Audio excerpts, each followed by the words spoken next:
Muli narito tayo para pag-aralan ang mga himala ni Jesus na nakasulat sa aklat ng mga ebanghelyo. Ginawa niya ito upang magpakilala kung sino siya at ano ang kaya niyang gawin. Yun lang naman. Kaya naghihimala si Jesus hindi para magpasikat.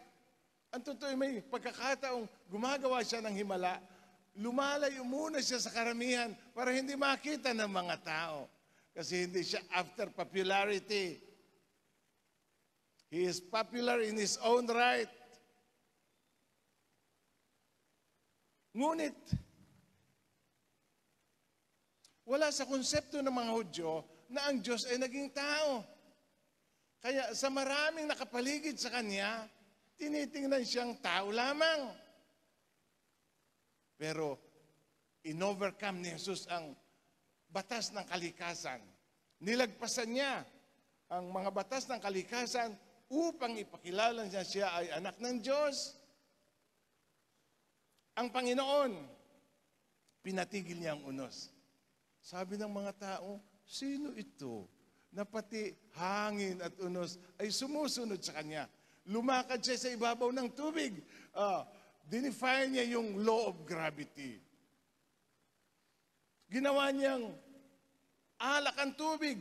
Binuhay niya ang mga patay. Pinagaling ang mga may sakit na wala ng lunas upang sabihin na ang kanyang kapangyarihan ay nangingibabaw sa lahat ng kapangyarihan.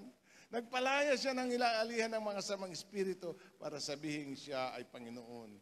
Kahit ng mga nasa kadiliman,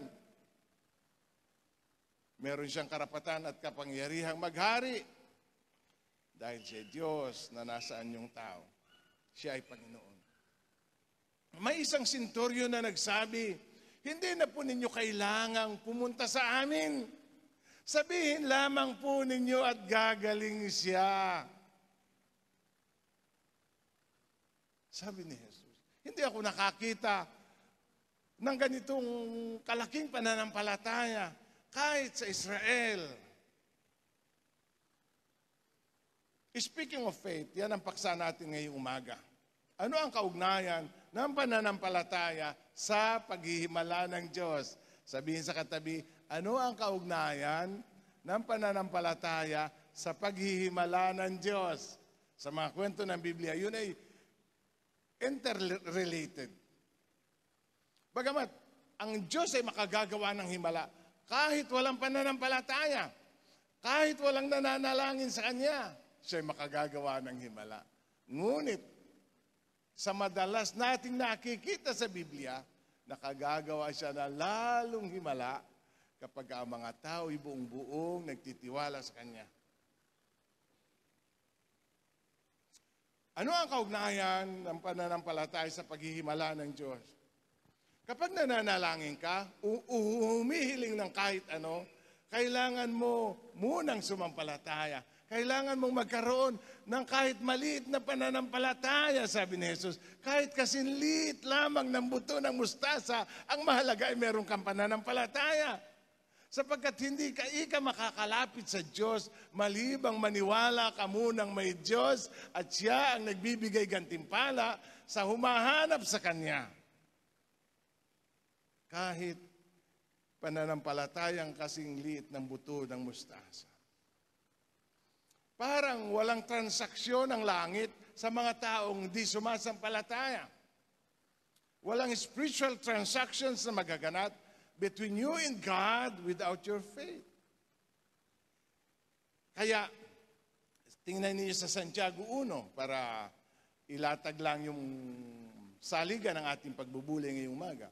Sa Santiago 1:6 at 7. Ganito ang sabi, subalit ang humihingi dapat manalig at huwag mag-alinlangan. Sabihin mo nga, dapat manalig at huwag mag-aalinlangan. Yan ang sabi. Sapagkat ang nag-aalinlangan ay parang alon sa dagat na itinataboy kahit saan. Huwag aasang tatanggap sa Panginoon ang taong pabago-bago ng isip at hindi alam kung ano ang ibig. Yung mga taong puno ng alinlangan, yung mga taong hindi alam kung ano ang gusto, yung mga taong hindi sincero sa kanilang pagdalangin. Ano sabi ng Diyos? Huwag aasang tatanggap ng anuman ang gayong klaseng mga tao. So, ang kondisyon ng ating puso'y mahalaga kung makakaranas tayo ng paghihimala ng Diyos. Sabihin sa katabi, nais kong paghimalaan ng Diyos ang iyong buhay. Amen? Sinong may nais na paghimalaan ng Diyos ang buhay ngayong umaga? Kung walang pananampalataya, sabi, it is impossible to please God. Kung walang pananampalataya, imposibleng malugod ang Diyos. Imposibleng malugod ang Diyos kung walang pananampalataya. Sa kabaliktaran, pwede natin sabihin, nalulugod ang Diyos sa mga taong may pananampalataya. Ang ating mensahe ngayong umaga ay nakabatay sa kwento ng isang bulag na nagngangalang Bartimeos. Ang kwento ay nakatala sa Lucas 18, isulat ninyo, Lucas 18, Marcos 10, at Mateo 20. Okay. Isang pangyayari, pero tatlong manunulat ang nagsulat patungkol sa pangyayaring ito. Merong ganyan. Meron namang kwento na sa Juan mo lang na mababasa. May kwentong sa Mateo mo lang mababasa. May kwentong sa Marcos mo lamang mababasa. Pero kakaiba ang kwentong ito kasi tatlong manunulat ng Biblia ang nagbigay pansin para siya isulat at nang mabasa natin ngayon. Ngunit mag-focus tayo sa Lucas 18 bilang batayan o teksto ng ating pagbubulay ngayong umaga. Luke 18. Lucas 18. Magbabasa ako mula sa talatang 35. Lucas 18:35. Malapit na si Jesus sa Jericho at do'y may isang lalaking bulag na nakaupo sa tabi ng daan at nagpapalimos. Nang marinig nitong nagdaraan ng maraming tao ay tinanong niya kung ano ang nangyayari. Nagdaraan si Jesus na taga Nazaret, sabi nila. At si Jesus sumigaw, Jesus, anak ni David, mahabag po kayo sa akin. Sinaway siya ng mga nasa unahan, ngunit lalo pa niyang nilakasan ang sigaw, anak ni David, mahabag po kayo sa akin. Kaya tumigil si Jesus at inutos na dalhin sa kanya ang bulag. Inilapit nga ito at tinanong ni Jesus, ano ang ibig mong gawin ko sa iyo, Panginoon? Ibig ko po sanang manumbalik ang aking paningin. Sagot niya. At sinabi ni Jesus, mangyari ang ibig mo, pinagaling ka ng iyong pananalig. Noon din nakakita siya at sumunod kay Jesus at nagpasalamat sa Diyos. Nang makita ito ng mga tao, silang lahat ay nagpuri sa Diyos. Wala yung pangalang Bartimeos, kung babasa mo sa Mateo at sa Marcos, yung lalaking yon ay nagngangalang si Bartimeo. Maliwanag sa sinabi ni Jesus na pinaghimalaan ng Diyos si Bartimeos dahil sa kanyang pananampalataya. Pinagaling ka ng iyong pananampalataya. Hindi ka mas tamang pinagaling siya ni Jesus o pinagaling siya ng Diyos. Binagyang credit yung kanyang pananalig nang sabihin ni Jesus, kaya ikaw ay gumaling ay dahil nanalig ka sa Diyos. Amen? Oh. Hindi ba ganun din tayo, sabihin sa katabi, kaya ka naligtas ay dahil nanalig ka sa Diyos. Kung paghihimalaan ng Diyos ang ating buhay, yun ay kung tayo'y mananalig sa Kanya. Ngayon, ang tema natin ngayong umaga, ano-ano ang katangian ng pananampalatayang nagtatamo? Ano-ano ang katangian ng pananampalatayang nagtatamo? Sa Biblia, maraming klaseng pananampalataya. Maliit na pananampalataya, walang pananampalataya, mahinang pananampalataya. Pero ano-ano ang katangian ng pananampalatayang nagtatamo? Tingnan natin ang kwento. Maaari nating ipalagay na para kay Bartimeo, ang araw na yon ay ordinaryong araw lamang. Walang ipinag-iba ang araw na yon. Sa mga nakaraang araw, yun ay araw para magpalimos. Siya, kinagawian na niyang umupo sa tabing daan, kung saan nagdaraan ang mga tao. Hindi ba gayon, ang mga pulubi ay umuupo sa mga strategic locations, tulad ng pintuan ng simbahan ng Quiapo, kung saan maraming nagdaraan para makuha ang atensyon at kahabagan ng mga tao makakakita sa kanila. At katulad ng iba pang mga pulubi, hindi lamang basta sila nakaupo doon marahil, kundi nagsasabi silang, palimos po, maawa na po kayo sa bulag. Pero maya-maya, palibas ay siya'y bulag, naramdaman niya ang pagdating at pagragasa ng maraming taong paparating. Kaya sinabi niya, ano ang nangyayari? At ang mga tao sa kanyang unahan at sa kanyang mga katabi nagsabing, nagdaraan si Jesus na taga Nazaret. At siya'y sumigaw, Jesus, anak ni David, mahabag po kayo sa akin. Malaki ang pagkakaiba yung Jesus na taga Nazaret at yung Jesus, anak ni David. Malaki ang pagkakaiba noon. Ang mga tao naniniwala na si Jesus ay ang lalaking karpenterong taga Nazaret. Yun ang general perception na yan ay si Jesus, anak ng karpentero na taga Nazaret. Pero hindi yun ang isinigaw ni Bartimeus. Hindi niya isinigaw na Jesus na taga Nazaret. Ang isinigaw niya ay Jesus, anak ni David. Alam niyo yun ay prophetic term. Yung son of David is a prophetic term na maiintindihan natin sa John chapter 7 verse 40.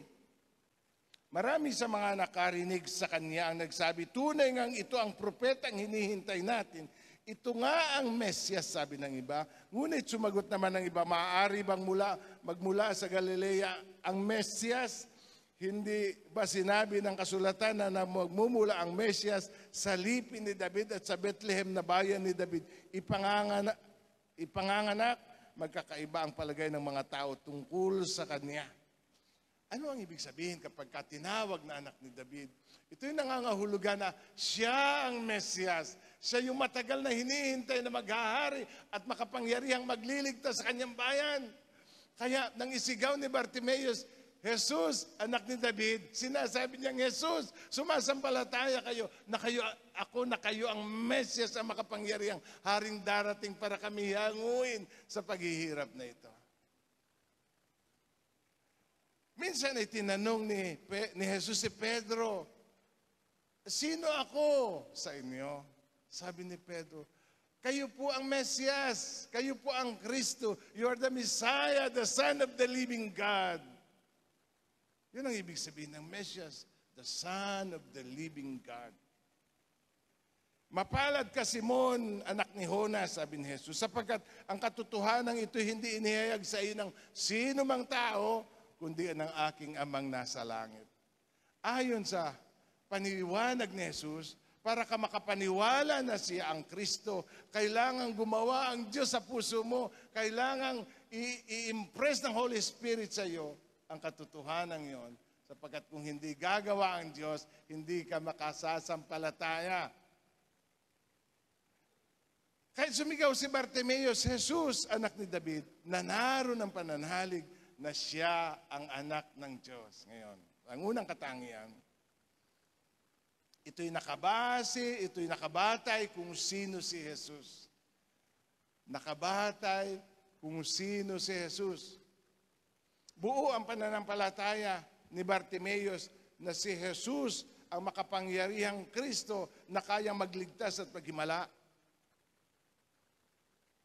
Maaaring makagagawa si Jesus ng himala, pero ang tanong sumasampalataya ka ba? Kaya mo bang sampalatayanan yan? Ang Panginoong Jesus ay tinawag na Jesu Kristo.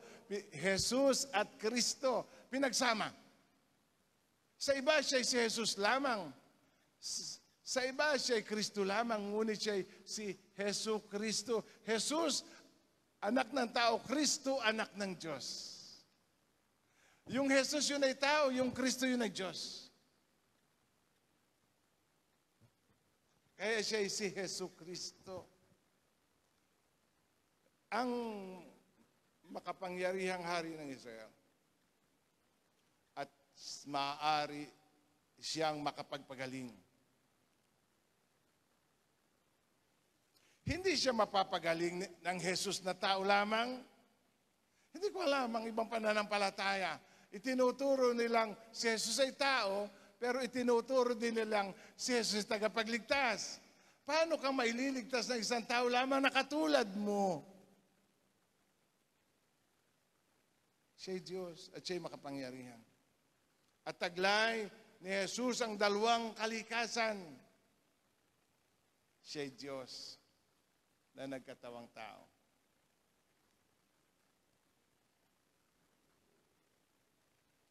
He is the Son of Mary, kaya tinawag siyang the Son of Man. Ngunit siya anak ng Diyos, kaya siya tinawag na Son of God. Sa mata ni ang mata ni Bartimaeus lamang ang bulag. Ngunit ang kanyang pananampalataya ay hindi. Dapat ang ating mata ay mulat, ang ating pananampalataya ay mulat sa katotohanan kung sino si Jesus. Kailangan tayong maniwala na makapangyarihan at mapananaligan si Jesus. Sinabi ni Pablo, I know whom I believe. I know whom I believe. Nakikilala ko ang aking sinasampalatayanan. Ang totoo, ang himala ay nangyayari hindi sa lakas ng ating pananampalataya, kundi sa lakas ng ating sinasampalatayanan. Hindi ba? Ay, ang tibay-tibay ng pagkakasandal mo sa pader. Paano kung ang pader na yun ay malapit na bumagsak? Ganon din ang pananampalataya. Maaaring nakasandal ka sa maling pader. Bagamat matibay ang iyong pagkakasandal, kung mahuna naman ang iyong sinasandalan, wala rin magagawa ang iyong pananampalataya. Dapat kang maniwala kung sino si Jesus at kung ano ang kaya niyang gawin sa iyo. May mga taong nananalangin ngunit hindi nagtatamo. Mayroong sumasampalataya ngunit na hindi naghihimala ang Diyos. Depende kung paano mo pinaniniwalaan at ititiwalaan ng Diyos. Sino si Jesus para sa iyo? Sabi na ng mga tao, yan si Jesus na taga Nazaret. Yan ang sabi ng mga tao, yan ay si Jesus na taga Nazaret. Pero ano ang isinigaw ni Bartimaeus kung ano ang nasa kanyang puso? Ang isinigaw niya ay, Jesus, anak ni David. Yun ang nasa kanyang puso. Maganda kung ano ang nasa ating puso, ayun ang ating sinasabi. Kung ano nasa ating, kung ano ang tunay nating pananalig sa Diyos, yun ay ating sinasabi. Kaya mo bang ipagsigawan ang iyong paniniwala kay Jesus? O mas pinipili mong palaging manahimik? Kung ano ang paniniwala mo kay Jesus, sabihin mo. Minsan natatakot tayong pag-usigin, kaya ayaw nating ipagsigawan kung ano ang ating paniniwala tungkol kay Jesus. May nangyayari kapag sinasabi mo kung ano ang pinananampalatayanan mo. Ano ang sinabi ko? May nangyayari kapag sinasabi mo ang iyong pinaniniwalaan. Ganito ang sabi sa Roma 10, talatang 9. Sapagkat kung ipahahayag mo sa pamamagitan ng iyong bibig na si Jesus ay Panginoon at sasampalataya ka ng buong puso, ay maliligtas ka. Ano ang sabi? Kung tunay na sinasampalatayanan mo, confess it. Kasi kapag ipinapahayag mo yun mismo sa iyong sariling kaluluwa, ipinapahayag mo ito kay Jesus, at ipinahayag mo ito sa kadilimang nag-aari sa paligid. kapag sinasabi mong, ako'y sumasampalataya kay Jesus. Siya ang aking Panginoon, siya ay Diyos ng mga Diyos, siya ay Panginoon ng mga Panginoon. May nangyayari kapag ipinapahayag natin ang ating pananampalataya. Okay, sabihin sa katabi, may mangyayari kung ipahayag mo ang iyong pananampalataya. May nangyari ba kay Bartimeus nang ipahayag niya kung ano ang kanyang pananampalataya? Siya'y gumaling. Amen? May nangyayari kapag ipinapahayag natin ang ating pananampalataya. Kaya, ang lakas na sigaw ni Bartimeus, sa kabilang bahagi ng Ebanghelyo, papaalis na si Jesus. Hindi niya nakikita, pero papaalis na siya.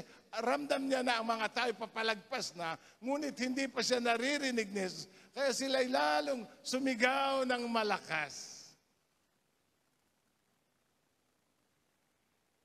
Yung malakas nilang sigaw, yun ang malakas nilang pananalig kay Jesus.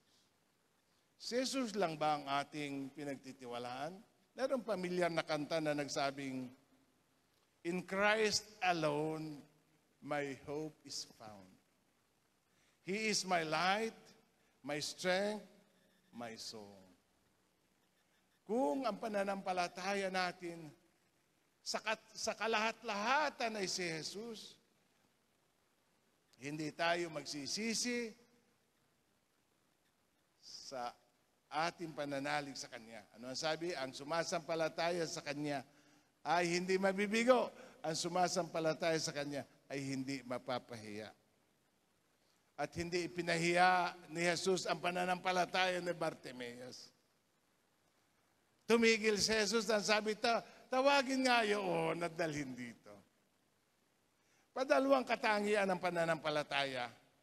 Ito'y pananampalatayang nakabatay sa habag ng Diyos. Nagtiwala si Bartimeus sa kapangyarihan ng Diyos, ngunit siya'y naniwala na si Jesus ay isang merciful God. Kaya ang sumigaw siya, Jesus, mahabag po kayo sa akin. Umahabag po kayo sa amin. Naniniwala siya'y gagaling dahil makapangyarihan si Jesus. At naniniwala siya na siya'y pagagalingin dahil mahabagin si Jesus. Ang una ay apila sa kapangyarihan ng Diyos. Ang pangalawa ay apila sa kabutihan ng Diyos. Kinahabagan ng Diyos ang mga taong buong pusong sumasampalataya sa Kanya. Naengkwentro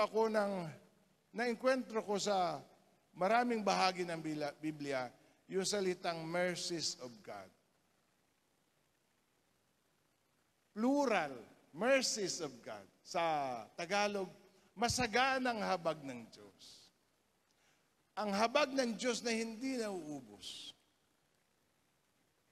Sabi ni Pablo, therefore I urge you, brethren, by the mercies of God. Alang-alang sa habag ng Diyos. Alam niyo, tayo nagtatamo, kahit hindi tayo karapat-dapat, dahil ang Diyos ay mahabagin. Dahil ang Diyos ay mahabagin, natatanggap natin ang higit pa sa karapat-dapat sa atin. Kaya, sumasampalataya sa Diyos na makapangyarihan, sumasampalataya sa Diyos na mahabagin, na nagnanais gawan tayo ng mabuti kahit tayo masama. Amen?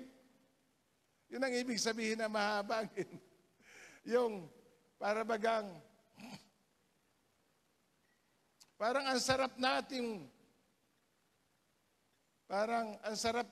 patayin. Ano kaya sabihin mo sa katabi mo, ang sarap mong patayin. Pero sa halip na tayo gawa ng masama, ang iginanti na mabuti. Sabi naman ng habag ng Diyos, wag. Sa halip na gawin ko siya ng masama, gagawin ko siya ng mabuti. Para bigyan kayo ng illustration tungkol sa mercies of God. Merong isang kwento sa buhay ni David na mababasa natin sa unang Kronika, chapter 21, verse 7. To make the story short, nagalit ang Diyos sa ginawa ni David dahil gumawa siya ng unofficial census. Ano ang kasalanan ni David? Unofficial census. Hindi pwedeng bilangin ang mamamayan ng hindi ayon sa kalooban at pamamaraan ng Diyos. Ngunit si David isang araw ay dinalaw ng kayabangan at gusto niyang malaman kung gaano kalakas ang kanyang hukbo. Kaya bilangin nga natin kung ilan ang mga lalaking may kakayanang makipagdigma. Nagalit ang Diyos. Kasi waring nagtitiwala na si David sa dami at galing ng kanyang mga kawal kaysa sa Diyos na nagbubunsod sa kanya sa lahat ng pagtatagumpay. Nagalit ang Diyos. Babasahin natin sa unang Chronicle 21 verse 7. Nagalit ang Diyos sa ginawa ng hari dahil dito si David ay dumulog sa Diyos. Napakalaking kasalanan ang nagawa ko, Yahweh. Isinasamo kung patawarin mo ako sa aking kahangalan, sabi niya. Sinabi ni Yahweh kay God, pumunta ka kay David at papiliin mo siya sa 3 parusang ibibigay ko. Lumakad nga si Gad at pinapili si David. 3 taong tagutom, 3 taong pananalanta ng kaaway, o 3 araw na salot sa lupain na isasagawa ng anghel ni Yahweh. Ano ang sagot mo para masabi ko kay Yahweh? Tanong ni Gad kay David. Ako'y gipit sa katayuan, tugon ni David. Ibig kong sa kamay ni Yahweh mahulog, yamang mahabagin siya. Ayokong tao ang magpahirap sa akin. Tulad ng sinabi ni Yahweh, nagkaroon ng salot sa Israel at 70,000 ang namatay noon. Sinugo ng Diyos ang isang anghel upang wasakin ang Jerusalem. Ngunit nang tinutupad na ang utos, nakadama siya ng pagkahabag. At kaya't sinabi niya, tama na, huwag mo nang ituloy. Meron 3 mapagpipilian si David. Ngunit yung 3 choices na yun ay parang wala kang mapili. Kasi lahat ay matinding parusa. Alin ang 3? Gigirahin kayo ng 3 taong walang pahinga? O magkakaroon ng tagutom, 3 taon din? O 3 araw na ang Diyos ay magpapadala ng salot? Nakakatakot, wala kang pagpipilian. Ngunit yung unang 2, kapag siyang pinili ni David, siya babagsak sa kamay ng kaaway. Ang nasa isip ng Diyos, dahil sa inyong kasalanan, gagamitin ko ang inyong mga kaaway para parusahan kayo 3 taon. 2, gugutomin ko kayo ng 3 taon. Lalaglag ka rin sa kamay ng kaaway. Sabi ni David,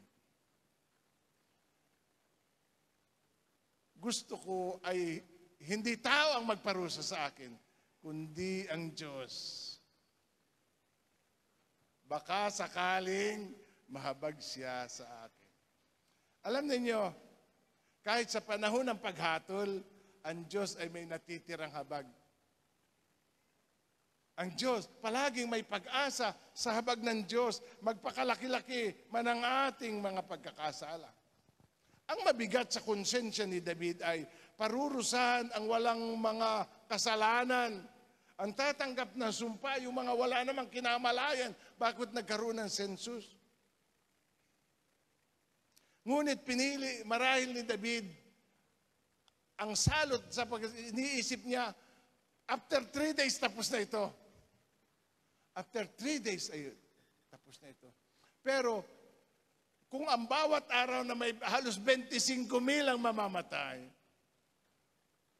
nang walang dahilan, alam niyo, ang salot ni Yahweh, walang turok.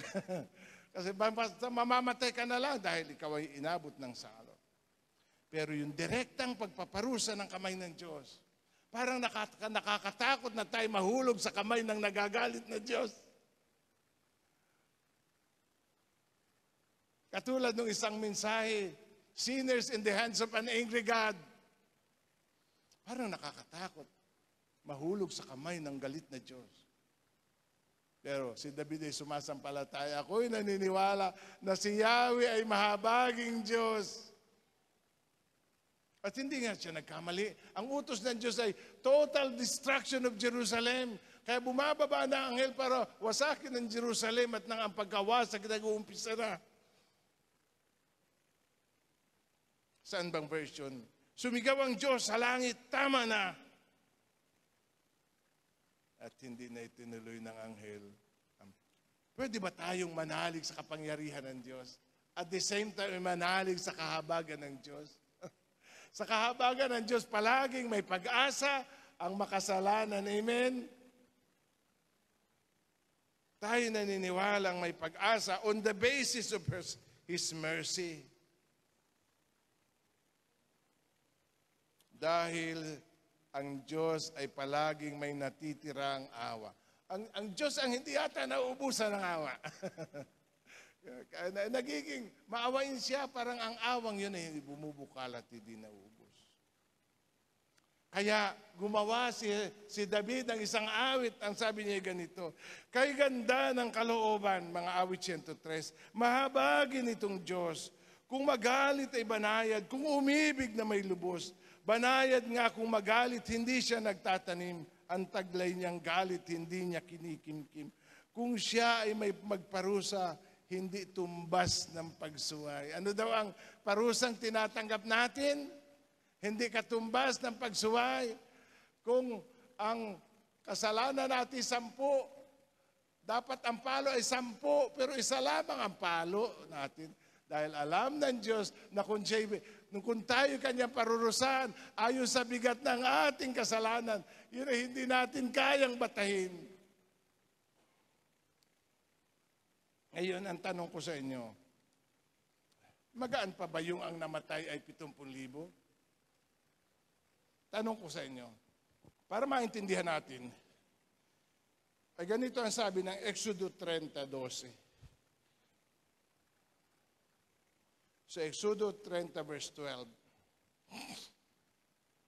Exodus chapter 30 verse 12. Pagkuha mo ng senso ng mga Israelita, bawat isa ay hihingan mo ng pantubos ng kanilang buhay. Ihahandog nila ito sa akin para walang kapahamakang umabot sa kanila habang ginagawa ang senso.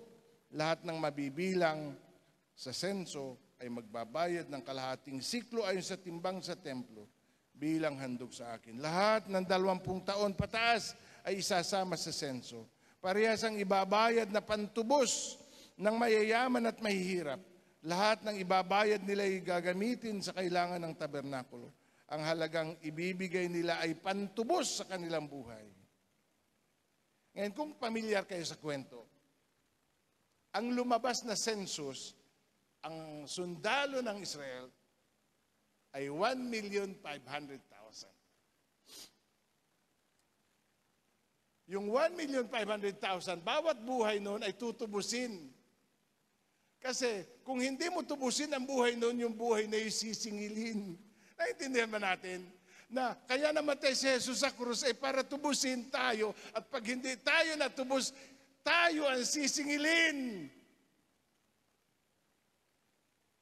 Naintindihan ba ninyo? Na lahat ng tao sa mundo, kung hindi masasaklaw ng pagtubos ni Jesus, ang buhay nila ang sisingilin. At yan ang nangyari dito. Ang bilin ng Diyos, kung kayo mag-census, ang bawat buhay ay tutubusin ninyo. Sapagkat pag hindi nyo tinubos ng kalahating siklo, ang buhay nyo'y aking kukunin.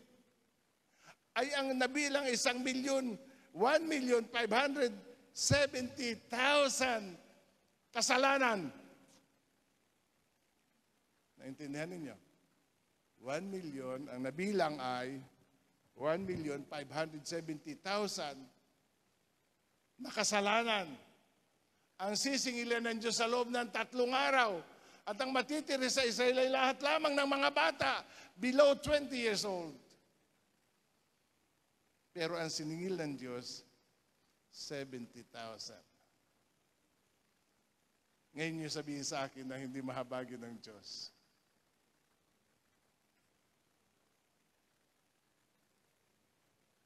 Ngayon niyo sabihin sa akin na magaan ang kasalanan. O ibulong mo sa katabi mo, pag hindi nasaklaw ni Jesus ang iyong buhay, buhay mo ang sisingilin. Yun ang prinsipyo ng Biblia. na para hindi singilin ng Diyos ang ating buhay, ay kailangan yung utang natin ay mapasan ni Jesus sa krus. At nang balang araw, bawat isa sa atin ay hindi na sisingilin ng Diyos. Kaya ganito ang sabi ng Hebreo 4:6. Kaya't huwag na tayong mag-aatubiling lumapit sa trono ng mahabaging Diyos at doon ay kakamtan natin ang habag at kalinga sa panahong kailangan natin ito. Sino sa atin ang nangangailangan ng kahabagan ng Diyos? Ang sabi ng Biblia, huwag tayong mag-atubing lumapit sa trono ng mahabaging Diyos at tatanggap tayo ng habag at kalinga sa panahong kailangan natin ito. At kailangan natin ang habag ng Diyos araw-araw. Amen? Dahil tayo nabubuhay, dahil kinahahabagan tayo ng Diyos. Dahil sa ating buhay ay wala tayong karapatang mabuhay. Alam po ba niyo sa Biblia, ang makasalanan ay walang karapatang mabuhay? Pero hinahayaan ng Diyos na naglipa na ang makasalanan dahil siya nahahabag. At binibigyan sila ng pagkakataong magsisi. Hindi ba yan ang sabi ni Pedro? Bakit hindi pa hinuhukuman ng Diyos? Dahil binibigyan niya ang makasalanan ng pagkakataong magsisi. Hindi ako magpapakatagal. Pangatlo, ang pananampalataya ay dapat na personal. Una, ang pananampalataya dapat nakabatay sa kung sino si Jesus. Pangalawa, ang pananampalataya dapat nakabatay sa habag ng Diyos. Pangatlo, ang pananampalataya dapat personal. Personal. Ang sabi niya, have mercy on me. Guhitan niyo yung salitang me. Have mercy on me. Personal na pananampalataya. Hindi pwedeng ang iba ang mananampalataya para sa akin. Hindi pwedeng ako ang manampalataya para sa iyo. May mga pagkakataon pwede ko kayong idamay sa akin pananampalataya. Halimbawa, ako'y Panginoon, bigyan mo po kami ng aming kakanin. O, sa panalangin ko, inadamay ko na ang aking mga katabi. O sabihin mo sa katabi, pag mananalangin ka, adamay-damay mo na ako. May pagkakataong ganun. Humihingi ka ng habag para sa sarili mo, humihingi ka ng habag para sa iba. Ngunit ang lahat ay dapat magkaroon ng personal na pananalig sa Diyos. Siya'y personal na nanalig sa Diyos. Bagamat sila'y dalawang bulag, hindi niya sinaklaw ang kanyang katabi. Sa pananampalataya sa Diyos, kanya-kanya. Sa pagpasok sa langit, tayo'y kanya-kanya. Ang pagpasok sa langit, isa-isa, hindi sama-sama. May pagkakataong hindi ko kayo pwedeng idamay sa aking pananampalataya. Kundi ang bawat isa sa atin dapat magkaroon ng personal na pananampalataya.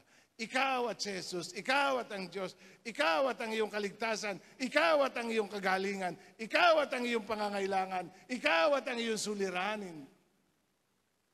Dapat kang magkaroon ng iyong personal na pananampalataya. Bagamat pwede ako manampalataya para sa kagalingan ng aking anak, pwede ako makapanampalataya para sa inyo na kayo pagpalain lahat ng Diyos. Kung paano pinagpapala niya ako. Pero lahat ay kailangan magkaroon ng personal na pananampalataya. Ang sabi ni Pablo, sumampalataya ka sa Panginoong Jesus at maliligtas ka, ikaw at ang iyong sambahayan. Personal, ikaw. Pwede mong sumampalataya, maliligtas ang tatay mo, pero ikaw muna bago ang iyong sambahayan. Ikaw muna bago ang iyong asawa. Ikaw muna bago ang iyong anak. Ikaw muna bago ang iyong kasama sa cell. Ikaw muna. Kung walang ikaw, walang kayo, walang tayo. Amen?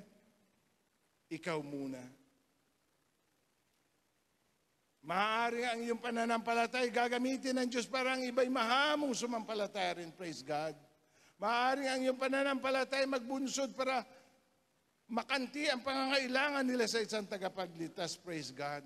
Pwede naman i-honor ang Diyos sa laki ng iyong pananampalataya, praise God. Ngunit hindi pwedeng saklawin ang pananampalatayang yan, ang pananampalataya ng katabi. May isang kwento si Jesus. Pagdating ng araw, may dalawang tao nagtatrabaho sa bukid. Ang isa'y kukunin, ang isa'y iiwan. May dalawang nagtatrabaho sa gilingan, ang isa'y kukunin, ang isa'y iiwan. Hindi ko mo tayo linggo-linggo ay magkakasama rito, ay lahat tayo kukunin. Sino ang kukunin? Sino ang may iwan? Kung ika'y sasampalataya, maliligtas ka, ikaw at ang iyong sambahayan, ikaw muna. Pangapat at panghuli. Pananampalatayang tiyak o specific. Kung tayo mananampalataya sa isang tiyak na bagay. Nung una ay meron siya, si Bartimaeus na parang general prayer, Lord, bless me, Lord. Panginoon, mahabag ka, mahabag ka. Sabi niya, halika. Ano ang gusto mo? Anong gusto mong gawin ko sa iyo? Gusto ng Diyos ay tayo tiyak sa ating hinihingi. Ang pananampalataya, makapangyarihan ay gano'n. Tiyak.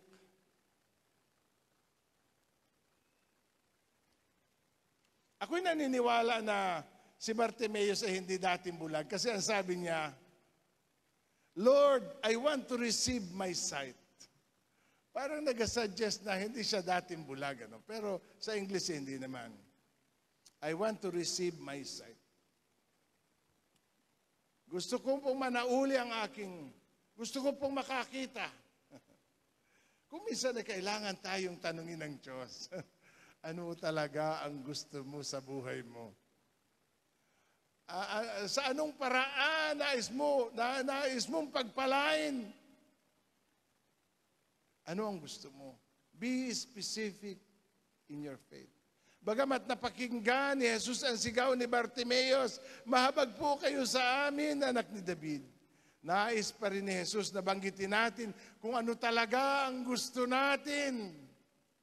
At pwede siguro sabihin kung kailan natin gustong makamtan yun. Nung binata pa ako, nagsulat ako ng isang panalangin ng Panginoon. Pasaan ang buhay na ito. Pero gusto ko sanang makalinga ang aking ina at mga kapatid. Humingi ako ng 10 million by year 2000. Nilagyan ko ng date kung kailan ko na si Jesus ay papaalis na at saka nagsisigaw ang dalawa at nagmamakaawa na sila'y pagalingin. Ngunit sa Lucas naman, ay isinalaysay na sumisigaw na sila, paparating pa lamang si Jesus. Parang may sablay kasi tayo naniniwala na ang aklat na ito'y walang pagkakamali. Naniniwala po ba kayo na wala itong pagkakamali? Wala. Walang kahit konting error. Pero parang merong error o discrepancies. Kasi sa kwento ng isa, nang paparating na si Jesus, nagsisigaw si Bartimaeus. Ang isa namang manunulat ay nagtala na nang papaalis na si Jesus, saka nagsisigaw si Bartimaeus.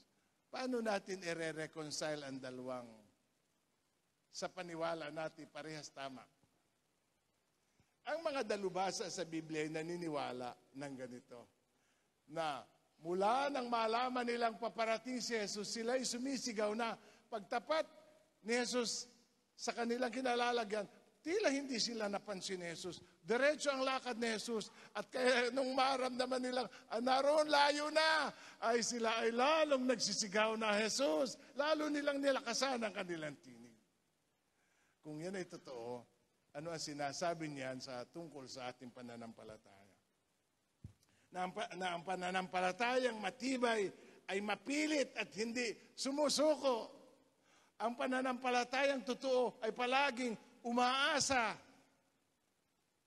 dahil mahabagin ang Diyos na kanilang sinasampalatayanan.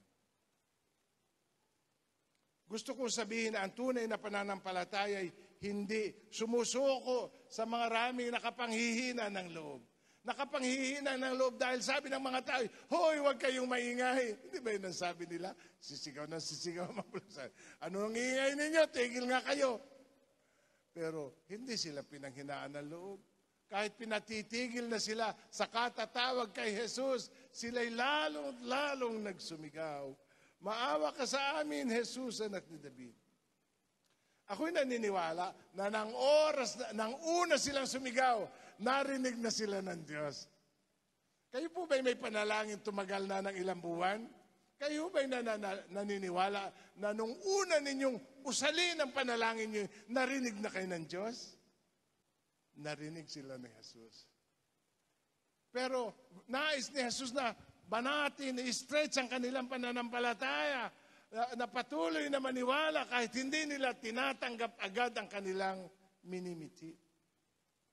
Gusto ni Jesus ma-stretch ang pananampalataya hanggang patuloy na manampalataya kahit parang imposibleng nang matanggap ang kanilang idinadalangin. At huminto si Jesus. At sinabi, dalhin ninyo rito. At sinabi, anong nais mong gawin ko sa iyo? Ako'y naniniwala. Kapag tinanong ka ng Diyos, anong gusto mo? Matatanggap mo kaya kahit na anong sabihin mo?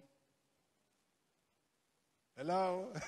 Tinanong ka na, hindi pa si Solomon ay dalawa lamang yata silang tinanong ng Diyos. Si Solomon ay tinanong din, ano ang gusto mong ibigay ko sa iyo?